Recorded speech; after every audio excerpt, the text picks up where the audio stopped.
विरोधी पक्षनेता निवड लांबणीवर पडण्याची शक्यता आहे. विधिमंडळाकडून तपासणी केली जाणार. केंद्रासह इतर राज्यातील नियमांचा विधिमंडळ घेणार आढावा. सूत्रांची माहिती. 20 मंत्र्यांनी आमदार निवासामधील खोल्या सोडल्या नसल्याचं समोर. विधिमंडळ सचिवालयातून नोटीस देऊ नये. मंत्र्यांना खोल्या सुटणार. दाखले काढण्यासाठी लागणारे 500 रुपयांचे मुद्रांक शुल्क माफ. महसूल मंत्री चंद्रशेखर बावनकुळेंचा मोठा निर्णय. विद्यार्थ्यांसह नागरिकांना मोठा दिलासा.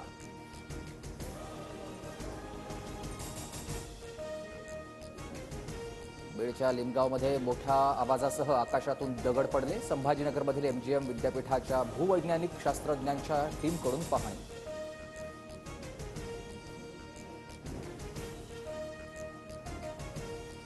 ऑस्ट्रेलियाच्या स्टीव्ह स्मिथची एकदिवसीय क्रिकेटमधून निवृत्ती. चॅम्पियन्स ट्रॉफीत भारताविरुद्ध ऑस्ट्रेलियाच्या पराभवानंतर स्मिथकडून निवृत्तीची घोषणा.